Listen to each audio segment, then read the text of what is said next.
सत्संग मालिक की यहां चर्चा हो,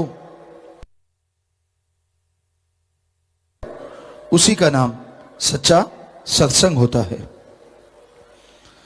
नाम धुन, जैसे वातावरण में हवा चलती है, लेकिन चलती हुई हवा किसी को नजर नहीं आती। हवा में धूल मिट्टी अगर इकट्ठी हो जाए तो पता चलता है अच्छा हवा इतने प्रेशर से भी चल सकती है।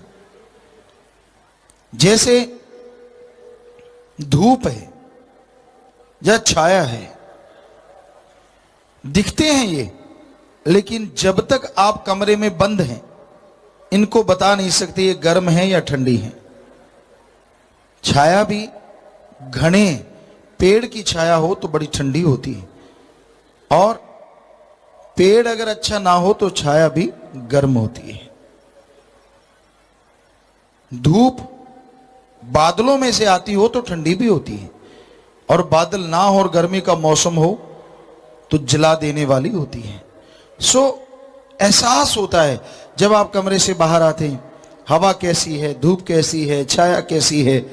उसी तरह वो धुन कण कण में हो रही है।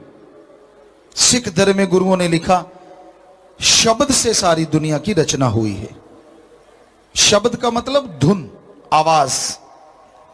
इस्लाम धर्म में लिखा है नूरे जलाल, प्रकाश से।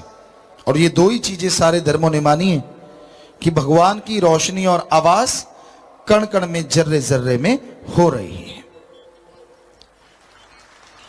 हिंदू धर्म में हमारे आया भगवान की आवाज, उसकी रोशनी कण कण में है, हर जगह मौजूद है। इस्लाम धर्म में आया मालिक अल्लाह राम जर्रे जर्रे में मौजूद है। सिख धर्म में आया वाहिगुरु हर घट में समाया है, कोई जगह खाली नहीं। इंग्लिश फकीर कहते हैं गॉड इज एवरीवेयर, हर जगह है परमात्मा, और उसे आपने महसूस करना है, उसे आप देखना चाहते हैं तो उसकी धुन को पकड़ना होगा। जैसे कुएं में कोई गिर जाता है तो कुएं से निकलने के लिए अगर कोई रस्सा लटक जाए तो अनाड़ी से अनाड़ी भी उसको पकड़ के रखेगा, कम से कम मरेगा तो नहीं। थोड़ा बहुत जानकार उसको पकड़ के बाहर भी आ जाएगा। तरीका होता है कैसे आप रस्से पे चढ़ सकते हैं। एक्सरसाइज वर्जिश वगैरह जो करते हैं वो बाहर आ सकते हैं। हर किसी के बस की बात नहीं होती अपना वजन बाजुओं के द्वारा उठाना। तो उसी तरह इस काल की नगरी में, इस शरीर में उस अल्लाह वाहिगुरु राम ने एक रस्सी की मानिंद, एक मजबूत जंजीर की मानिंद धुन लटका रखी है। वो आवाज, वो रोशनी कि आत्मा उसको पकड़े, उसको फॉलो करे, उसका पीछा करे और परमात्मा तक पहुंच जाए। और वो परमात्मा बाहर नहीं है, वो तो हर जगह है। हर जगह से मतलब आपके शरीर के अंदर भी है। शरीर के अंदर इतना कुछ है जिसकी आप कल्पना नहीं कर सकते। जो ब्रह्मांड में है, 100 पिंडे वो शरीर में है, लेकिन जो खोजे सो पावे। जो खोज करेगा, भक्ति इबादत करेगा, उसी को सब कुछ नजर आता है। यह घोर कलयुग है, यहां मनो इंद्रियां बड़े फैलाव पे हैं। संतों की बात अच्छी नहीं लगती, संतों की बात जचती नहीं, और सुन के लोग अमल नहीं करते। इसलिए व्याकुल रहते हैं, बेचैन रहते हैं, तड़पते रहते हैं और मालिक से दूर रहते हैं। आप संतों की बात इतनी सी सुन लो, नाम जपा करो। बस एक बात, घंटा सुबह घंटा शाम कम से कम भक्ति करो। बाकी अपने आप आपको नजारे, खुशियां, काम संवरते चले जाएंगे और आपको अच्छा लगने लगेगा, और फिर संत की हर बात पे आप यकीन करना शुरू कर देंगे। यकीन नहीं आता जब तक दिलो दिमाग का शीशा साफ नहीं होता। दिमाग में कचरा भरा हुआ है, तरह तरह की बातें उठ रही हैं, बुरे ख्यालात आते हैं, बुरी सोच आती है, चुगली, निंदा, काम वासना, क्रोध, लोभ, मोह, अहंकार, मन माया।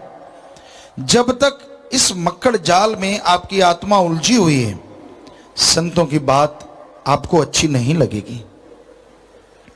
और अगर राम नाम से आप इस मक्कड़ जाल को तोड़ देते हैं तो संतों की हर बात अच्छी ही नहीं, सच्ची ही नहीं, बल्कि तमाम खुशियां देने वाली बन जाएगी। आग जला भी देती है, और आज आग के बिना कुछ भी नहीं है। आग जला भी देती है और उसके बिना बात भी नहीं बनती। तो संतों के वचन जलाते नहीं है बस, पर माने बिना बात नहीं बनती। आग सीधा हाथ डालो तो जला देगी, पर आप बिना आग के यहां है ही नहीं। जो कुछ भी खा पी के आए आग से ही तो बना है। बिना आग के बताइए आप क्या बना सकते हैं? कच्चा फ्रूट खा सकते हैं, कच्ची सब्जियां शायद ही आप खा पाएं। और फिर यही नहीं, आग आपके अंदर भी है, जठर अगन, जो इसको हजम करती है। अगर वो ना हो तो सारी गड़बड़ हो जाती, सारा सामान ज्यों का त्यों बाहर, कोई ताकत नहीं, कुछ नहीं, और परेशानियां, बीमारियां अलग से। तो संतों के वचन कई बार सुनने में ऐसा लगता है कि आग है, पर आप भूल जाते हैं गर्म पानी घरों को जलाया नहीं करते। गर्म पानी में नीम के पत्ते या एंटीबायोटिक डाल के अगर उसका जख्म पे साफ किया जाए तो गर्म पानी जख्म को जल्दी भरने का काम करता है। कबीर जी ने लिखा है, दुनिया का प्यार भी घाती है और संतों का गुस्सा भी दाती है। संत गुस्सा करते ही नहीं, और करें तो समझो पता नहीं सामने वाले जीव पे क्या पहाड़ जैसी मुसीबत टूटने वाली है। उनका अपना कोई लेना देना नहीं होता। तो गर्म पानी घरों को जलाया नहीं करते। दुनियादारी का प्यार घातक है। हम ये नहीं कहते कि प्यार करो ना, पर सावधान। आपसे जो ज्यादा प्यार दिखाते हैं, कई वजह हो सकती हैं उसकी। आप ज्यादा पैसे वाले हैं, आपकी राज पहुंच है, आप कोई ऑफिसर हैं, या फिर आपके घर में आपकी बीबी, बहन, बेटी कोई सुंदर है। ये वजहें हैं जिनसे लोग ज्यादा प्यार मोहब्बत जताते हैं। ये सब कुछ होते भी आपकी किसी से दोस्ती है और आपको लगता है कि वो ऐसा नहीं है, तो उसके मां बाप के अच्छे संस्कार हैं उसमें, या राम की कृपा है। हमारे कहने का मतलब ये नहीं है कि आपके पास पैसा है, राज पहुंच है, घर में बीबी बच्चे सुंदर हैं, तो किसी से दोस्ती ना करो, पर सावधान रहना जरूरी है। दोस्ती करो पर एक हद तक, एक सीमा तक, और इंसान को जांचो परखो। फिर भी कितना भी जांच परख लो, आंखें मूंद के कभी यकीन ना करो। इसी से बचाव है, अदरवाइज ये घोर कलयुग है। आपका यकीन बनाने के लिए कौन कैसा रूप धारण कर ले, अपने आप को कितनी देर के लिए परिवर्तन कर ले, कुछ कहा नहीं जा सकता। इसलिए जरूर ये ख्याल रखा करें कि भाई दुनियादारी के लोग आपको चाहते नहीं कि आप राम नाम से जुड़े रहें। एक पंजाबी में कहावत है, लाई लग ना होवे घर वाला ते चंद्रा गमांड ना होवे। लाई लग आया बाहर से, दो तीन बहनें मिल गई, चाची ताई बहन भाभी कोई भी, तेरे घर वाली बुरी, तेरी घर वाली ने ये किया, तेरी घर वाली ऐसे आई, नंगे सिर बाहर, ये वो फला, आते जूत निकाला, दाड़ दाड़ दाड़ दाड़, पूछा ही नहीं। तो लाई लग इसे कहते हैं, किसी की उंगली पे चलना। अपना दिमाग भेजा, निकाल के साइड में रख देना। मालिक ने बहुत बड़ा दिया है, बहुत बड़ा, पर काम में कोई कोई लेता है। ठीक है, जितना है खा लिया, पी लिया, सो लिया। तो लाई लग, किसी की उंगली पे कभी ना चलो, और चंद्रा गमांड ना होवे। पड़ोसी अगर बुरा है बड़ा मुश्किल है बुराई से बच पाना। सारा दिन गालियां सुनेंगी, सारा दिन चुगली निंदा सुनेंगी, सारा दिन बुरी बुरी बातें सुनने को मिलेंगी, पर किया क्या जा सकता है? राम नाम जपते रहो, फिर चाहे गलकटियन के पास भी घर हो तो भी फिक्र नहीं रहता। कबीरा तेरी झोंपड़ी गलकटियन के पास, जो करेगा सो भरेगा, तू क्यों भया उदास। राम नाम से संभव है। कैसे भी पड़ोस में रहते हो, कैसा भी उंगली लगाने वाला कोई है, राम नाम जपोगे तो आपको सोझी रहेगी, दिमाग काम करता रहेगा कि यार मेरे लिए सही क्या है। क्योंकि आज लोग दूसरों के कंधे पे रख के चलाना जानते हैं, अपना कंधा इस्तेमाल में नहीं लाते। दूसरों को बेवकूफ बनाना, दूसरों को गलत सोबत में डालना उनका मकसद होता है। क्योंकि राम नाम वाले तरक्की बहुत करते हैं। यहां हमने लाखों करोड़ों में साथ संगत से पूछा कि राम नाम जपते हो, बचनों पे रहते हो, क्या हुआ? कहते जी साइकिल था और आज कारें हैं, किराए का मकान बड़ी मुश्किल से मिलता और आज हवेलियां बंगले बगीचे हैं। ये एक दो की नहीं, करोड़ों लोगों की बात है। तो आप बाकी तो जलेंगे ही ना यार, ये पहले अच्छी शराब पीता था, अच्छा मांस अंडा खिला दिया करता था, ये कहां राम नाम की बंजली बजाने लगा है। क्यों ना फिर से इसको उसी में ले आए, इसको बर्बाद कर दें। कोई खुश नहीं होता आपको आवाज देख के सिवाय फकीर के या मालिक के प्यारों के, बाकी सब तो खुश होते हैं अगर आप बर्बाद हो रहे हैं। हमने गांव में देखा है, शहरों में देखा, नशा करेंगे, शराब पी रखी है, बुरा बोलता आ रहा है, पंचायत में बैठे हैं सांझ गांव में, गिरता पड़ता आ रहा है, तो एक कहेगा यार देखो कितना बुरा हाल है, दूसरा का क्यों तू जवानी भूल गया, यार ये उम्र ही होती है खाने पीने की। वो ये नहीं कह रहा, ऊपर से कह रहा है उम्र ही होती है, अंदर से खुश हो रहा है। क्या कह रहा है? अच्छा साला बर्बाद हो रहा है। ये हकीकत है, ऐसी लैंग्वेज होती है उनके अंदर। तो अगर कोई राम नाम में जाता है, अल्लाह मालिक की भक्ति इबादत में जाता है, हर कोई टोकता है, फिर चक लिया थैला, उठा लिया थैला, चल पड़ा, क्या मिलेगा? क्यों तेरे से ये दाड़ लेता है जो तू इसको टोक रहा है? ना जी, आदत है यार, ये आवाज हो जाएगा। अगर राम नाम से जुड़ जाएगा तो इसके पौबारा पच्ची हो जाएगी। ये तो गलत बात है, इसको रोको। फिर अंदर का मन जालिम भी तो बहुत बुरा बैठा है, जो मन पे इतना छाया खसम बना बैठा है इंसान का। मन है बना ड्राइवर हर एक प्राणी का, मन ड्राइवर बना हुआ है, यहां भेजे में घुस गया है, दिमाग में बुरे बुरे ख्याल देता है, बुरी बुरी सोच देता है, बुरी तरफ लेके जाता है, हर समय बुरा ही बुरा, बुरा ही बुरा, बुरा ही बुरा, बुरा ही बुरा। बुरी सोच जब मन की इंसान के ऊपर छा जाती है, हमने आजमाया है और ये हकीकत है, बिगड़ा मन गुरु का ना पीर का। मां बाप का तो कहां से हो जाएगा, गुरु पीर का नहीं हो सकता।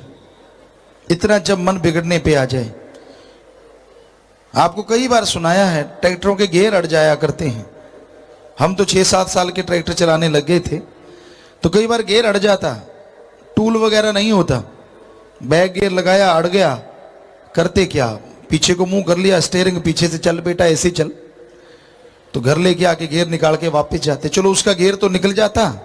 आज कलयुग है और कलयुगी जीवों का गियर खुद भी अड़ता है और अड़ाने वाले भी होते, पच्चर फंसा देते हैं, खुद वो नजर नहीं आते। फिर जो हाल होता है उसका फ्यूचर में, क्योंकि फकीर की बात मान लो, फकीर कभी बुरा नहीं कहते किसी को, हो ही नहीं सकता। हम यहां गारंटी लिख के दे सकते हैं, जिस मर्जी पर नोट पे, जिस मर्जी सरकारी कागज पे हमारा अंगूठा लगवा लो, लिखवा लो, सच्चा संत पीर फकीर किसी का बुरा कर ही नहीं सकता। वो तो भले के लिए कहता है।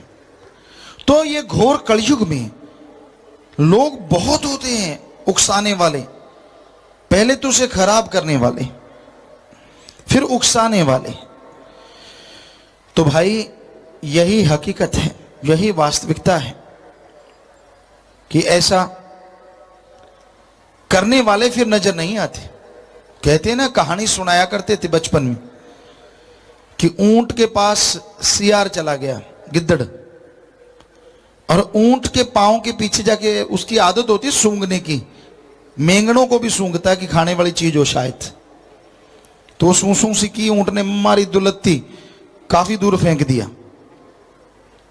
उसने जाके अपनी घरवाली को बताया, सियार ने।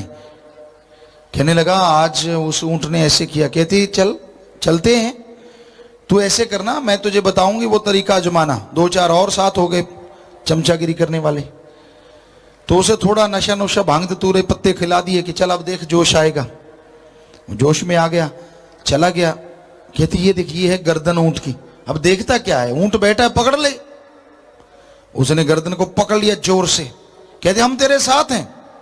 कहता ठीक है, पकड़ा जोर से, ऊंट को लगा ये क्या है। ऊंट खड़ा हो गया, तोरी की तरह लटक गया, ऐसे ऐसे ऐसे। और इतना ऊंचा ऊंट, छोटा सा गिद्दड़ से यार। क्या लगा बचाओ बचाओ, निगाह मारी तो वहां कोई भी नहीं। बचाए कौन? ऊंट ने मारी ऐसे ऐसे छलांगे, अगर उसको गिरना ही पड़ा, गर्दन कभी नीचे कभी ऊपर, गिरा, एक और दुलत्ती जाड़ी, काम तमाम। तो कहने का मतलब, क्यों आप उनकी सुनते हो जो निंदा चुगली बुराइयां करते हैं?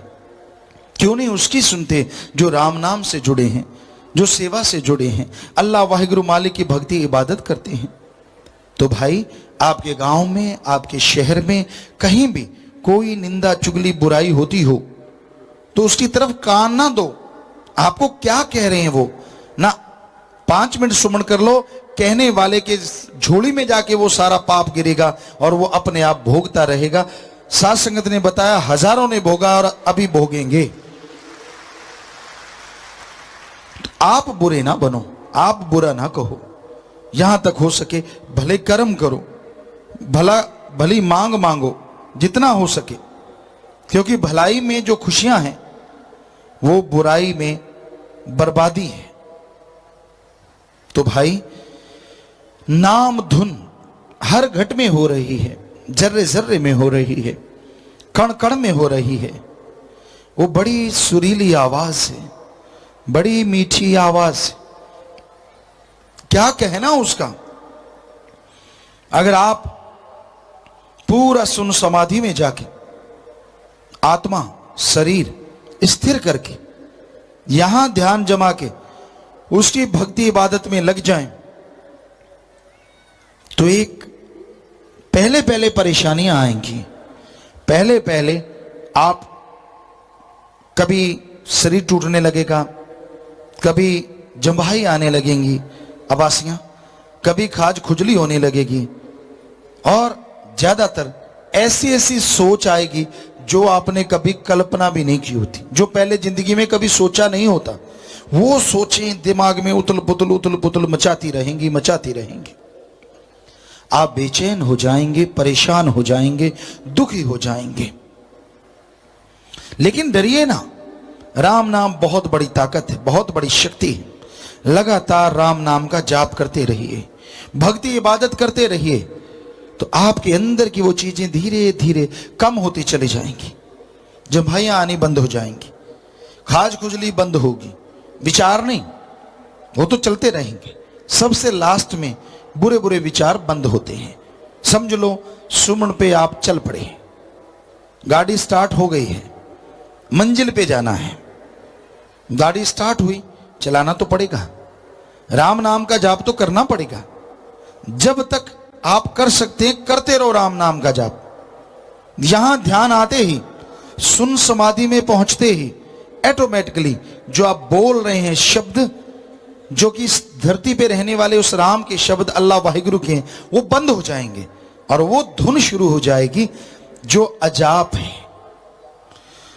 जो लिखी नहीं जा सकती, बोली नहीं जा सकती, देखी नहीं जा सकती। वो आवाज, हां रोशनी को आप देख सकते हैं पर लिख बोल के बता नहीं सकते। ऐसी सुरीली आवाज है, इतनी मीठी आवाज है, कहने सुनने से परे। कोई सच्चे राग से कोई राग गा दे, सुनने वाला ध्यान से सुन ले तो रोंगटे तो उसके खड़े हो जाते हैं। और राम अल्लाह वाहिगुरु गॉड की आवाज वो तो इतनी सुरीली है, इतनी मीठी है कि सारे दुनियावी साजो सामान उसके सामने जीरो है। शहद मीठा है, दूध मीठा है, घी, शक्कर, गुड़, चीनी सब मीठे हैं, और भी फ्रूट हैं मीठे हैं, लेकिन ये मिठास राम नाम के सामने तुच्छ है, कुछ भी नहीं। स्वाद जीवा का, इंद्रियों के भोग विलास का, ये क्षणिक होता है, चाहे इंद्रियों का भोग विलास, चाहे जीवा का स्वाद। आपने मीठा खाया, मुंह में रसगुल्ला या चीनी रख ली, कुछ देर के लिए वो स्वाद रहेगा, लेकिन जैसे आप निगल जाएंगे कुछ देर के बाद मुंह बकबका हो जाता है। इन स्वादों की वजह से लोग उठ नहीं पाते। और दूसरी तरफ राम नाम का स्वाद हर इंसान के लिए सही है, क्योंकि यहां जितने लोग बैठे हैं स्वाद सबका लगभग अलग अलग होता है। किसी को तेज मीठा, किसी को ठीक ठीक मीठा, किसी को फीका, किसी को नमकीन, किसी को कड़वा, किसी को कुछ, अलग अलग स्वाद होता है। लेकिन उस धुन में ऐसा स्वाद है जो दुनिया के हर प्राणी का, जो भी दुनिया में सबसे ज्यादा पसंद है उससे अरबों गुना पसंदीदा उसमें स्वाद होता है, लज्जत होती है। क्या गजब होता है, क्या नशा होता है, क्या स्वाद होता है। दिल नहीं करता उस स्वाद को छोड़ के जमाने की तरफ निगाह उठा के भी देखा जाए, पर क्या किया जाए, मजबूरी होती है, ड्यूटियां होती हैं, फर्ज होते हैं, इंसान को वो निर्वाह करने पड़ते हैं। कोई भी आत्मा उसे टच करके वापस नहीं आ सकती, पर मालिक का हुक्म है, वो उसे देखती है, महसूस करती है और फिर वापस शरीर में भी आ जाती है। यही है ध्यान, यही है नाम, यही है गुरु मंत्र, मेथड ऑफ मेडिटेशन। इसके द्वारा ही आप अपनी बॉडी की टोटली रिपेयर कर सकते हैं। कोई मेडिकल साइंस ना कर पाई और ना ही कर पाए जितना रूहानियत कर सकती है। जितने बड़े बड़े साइंटिस्ट हैं, डॉक्टर हैं, हम एक सवाल पूछना चाहते हैं, क्या आप अपने दिल को और दिमाग को टोटली आराम दिला सकते हैं? कभी नहीं। तो हम चैलेंज करते हैं, आप राम का नाम लो, सुन समाधि में जाओ, आपका हार्ट बंद नहीं होगा, लेकिन बिल्कुल आराम से चलेगा, आराम से धड़केगा। ये मत सोचो इससे बॉडी में, नर्व में खून की सप्लाई कम हो जाएगी, नहीं, ऐसा कुछ नहीं होगा।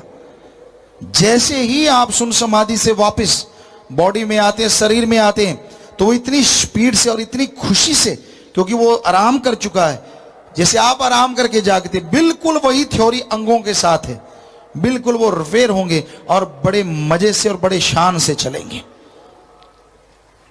और जो भी नाड़ियों में गंद पिल जमा है, जब वो बिल्कुल चुस्त दुरुस्त होकर चलेंगे तो वो सारा बूस्ट मार के सारा फैट फूट निकाल के बाहर कर देंगे। इतनी पावर है राम नाम में, इतनी शक्ति है राम नाम में, पर कोई जाप करता ही नहीं, टाइम नहीं लगता जी। इतना गप, इससे बड़ा गप कोई हो ही नहीं सकता। जो भी लोग ये कहते हैं कि टाइम नहीं लगता, खाने का टाइम, पीने का टाइम, टॉयलेट जाते हो सुबह उसका टाइम, एक टाइम ना आए तो चक्कर पड़ जाता है। फिर राम नाम के लिए टाइम क्यों नहीं? क्यों नहीं भक्ति के लिए टाइम? कौन सा आपके पीछे हल जोत लेना है या आपके ऊपर ट्रक चढ़ा देना है? आराम से मजे से नहाओ, अच्छे नींद उड़ाओ, आराम से पालथी मार के राम नाम गाओ, अल्लाह वाहिगुरु की भक्ति इबादत करो। क्या छोड़ना पड़ा आपको? कुछ भी तो नहीं। फिर टाइम कैसे नहीं लगता? चुगली करते हो, निंदा करते हो, ठगी मारने की स्कीमें बनाते हो, उसके लिए टाइम है। अल्लाह वाहिगुरु की याद के लिए टाइम नहीं है, राम ओम हरि के लिए टाइम नहीं है। सौ स्कीम बनाते रहते हो, कोई आदमी कह दे झट से मान लेते हो। क्या चमत्कार देखा आपने? कौन सा चमत्कार देखा आपने? और संत पीर फकीर कहता है उसकी परीक्षा लेना चाहते हो। कैसा कलयुग है, घोर कलयुग। लो परीक्षा संतों की, लेकिन जैसे वो परीक्षा देने चाहते हैं वैसे तो मानो। वो कहते हैं पहले सुमरन कर लो, फिर बताना नजारे आते हैं कि नहीं, ना आए तो छोड़ देना, आते हैं तो पकड़े रखना, बस बात ही खत्म, हो गई परीक्षा। जाप खुद नहीं करते, सुमरन खुद नहीं करना, सेवा खुद नहीं करनी, फिर ये कहना कि भगवान नहीं होता, राम नहीं होता, अल्लाह नहीं होता, वाहिगुरु नहीं होता। वो कृपा नहीं करता, वो तो दिखता नहीं। कैसे? टेलीविजन ऑन करोगे, चैनल सेट करोगे, तभी देख पाओगे। आंखें खोलोगे, आंखें मूंद के तो सुनेगा। तो उसी तरह अपने आप को ऑन करना पड़ता है, बॉडी को जगाना पड़ता है। आप सोए पड़े हैं काम वासना क्रोध लोभ मोह अहंकार में, मन माया में, इनसे अपने आप को जगाना होगा। बुराइयों से अपने आप को हटाना होगा। इनसे अपने आप को जगाओगे, इनसे अपने आप को हटाओगे, तभी ये ऑन होगा और तभी परमपिता परमात्मा के दर्श दीदार कर पाओगे। आप तो उलझे हुए हो अपने अहंकार में। बहुत तरह का अहंकार है, ऊंचे धर्म का, ऊंची जात का, पहनावे का, खूबसूरती का, धन दौलत का, जमीन जायदाद का, ताकत का, राज पहुंच का। किसी को अपने में गुण, मुझे ये आता है, किसी को नहीं आता, किसी में कुछ, किसी में कुछ। तो कई तरह का ये अवगुण है, ये अहंकार है जो इंसान के अंदर छाया रहता है, ईगो। हम आया करते थे, हम अपनी बात नहीं बताते कि हम में नहीं है, वो तो परमपिता जी की रहमत है, नहीं है। वरना इंसान जब तक सतगुरु अल्लाह मालिक की रहमत ना हो, तो ईगो ना हो, ये हो ही नहीं सकता। आया करते यहां, बहुत पहले की बात, कोई गाड़ी हुआ करती सनियों के पास, तो सेवा पे गाड़ी दे देते, चाबी दे देते, खुद कहीं सेवा चल रही होती लग जाते। तो कई सतब्रह्मचारी जैसे मोहनलाल जी और भी होते, कह देते कि भाई ये तो बहुत बड़े घराने से हैं, बहुत बड़ा घर है इनका, बहुत बड़े परिवार से हैं। तो नेचुरली भंगीदास होते, जो सेवादार होते हैं आप जानते हैं, वो थोड़ा आदर सत्कार ज्यादा करने लग जाते। हमने कहा भाई हाथ जोड़े आपसे, चाय पी लो जी, स्पेशल चलो जी, 50 नंबर में बैठे, वहां बैठे। हमने कहा क्यों, सेवा कैसे छोड़ दे? कहते नहीं, आपको कुछ जरूरत नहीं है सेवा की। हमने कहा हमें पता है या आपको? हमें तो जरूरत है, हम तो बोरियां उठाएंगे क्विंटल की, मालिक की रहमत से अगर मालिक उठवाएगा तो वो उठवाते रहते। और चाय कंटीनों पे ले लेंगे भाई, कंटीनें बनी हैं, कोई बात नहीं, जब लंगर आएगा लंगर खा लेंगे। तो कभी नहीं कहते थे कि हमारा अदब सत्कार करो। जब आदमी खोखला होता है ना, वो उसको होता है कि नहीं बढ़िया हो रहा, जो ये नहीं पता कि तेरी भक्ति कट रही है, तेरी बंदगी कट रही है। जितनी दूसरों से बिना वजह इज्जत सत्कार, वैसे इज्जत करो और करवाओ, ये असूल है, ये तो होना चाहिए। लेकिन बिना वजह बेवजह ही ऐसे करवाते रहना, सारी भक्ति खत्म हो जाती, मालिक का प्यार खत्म होता, बरकतें बंद हो जाती। तो इसलिए भाई, जो झुक गया सो पा गया, जो तन गया सो गवा गया। रूहानियत में ये असूल है, दीनता धारण करो, नम्रता धारण करो, यही जरूरी है। तो ये सतगुरु मौला की रहमत से सीखा, जिन्होंने जन्म दिया उन जन्मदाताओं से सीखा, माता पिता से। ऐसा ही होना चाहिए संस्कार। तब भी जमीन से जुड़े थे, अब भी जमीन से जुड़े हैं। कोई मंत्री सहवान आए गुरु सरमोडिया घर में, तो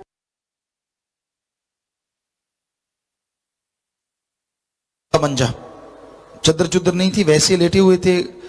तो उन्होंने पूछा पास में जो सज्जन लेके आए थे कि चलो अंदर चलते हैं। कहते क्यों? कहते गुरुजी के पिताजी को मिलते हैं। हमारी बात थी, तो गुरु सरमोडिया में वो आए। वो कहने लगा नहीं, ये जो शख्स लेटे हैं बाण के मंजे पे और सिर पे अपनी बाजू का सराहना देके, ये जो सादे से कपड़े हैं और यही गुरुजी के पिताजी हैं। कि तो ये हैरान हूं मैं, इतने सादे, चारपाई पे चद्दर भी नहीं है, खुद की पगड़ी भी फटी हुई है, वैसे नंबरदार हैं, ऐसा कुछ भी नहीं है। तो बापूजी कहने लगे क्या कपड़ों से मेरे घर उस पीर फकीर ने जन्म लिया है? अगर मैं कपड़े अच्छे पहनता वो जरूर जन्म ले लेता। ये तो उस मालिक की कृपा हुई है मुझ गरीब पे, जो उसने ऐसी कृपा की। तो कहने का मतलब हर किसी को यही होना चाहिए, अहंकार नहीं करना चाहिए। घमंड उनको होता है जिनको ताजा ताजा सामान मिला हो, पहले वो ऐसा कुछ हुआ ना हो। ये हम बुरा ना लगे आपको, हमसे हाथ जोड़ के चाहते हैं कि बुरा ना मानना, पर हमारा तजुर्बा है पहले का भी और अब का भी। ताजा ताजा सामान मिल जाए, एकदम से पैसा मिल गया, एकदम से पैसा आ गया, एकदम से खानदानी नहीं, वो फिर दिखाते हट पीछे चल, आगे हो, इधर हो, फलां हो। उनको होता है यार अगर ऐसे नहीं करूंगा तो किसी को क्या पता लगेगा, ये तो बड़ा है। जो बड़े होते ही हैं वो खानदानी ये होती है कि वो कभी छूफू नहीं करते, बल्कि वो जमीन से जुड़े रहते हैं। तो वही अच्छा इंसान होता है। इसी का नाम इंसानियत खानदानी होती है। तो भाई अहंकार ना आने पाए, दीनता नम्रता धारण करो और मालिक से मालिक को मांगो। दीनता नम्रता उसके गहने हैं, तभी मालिक मिलता है।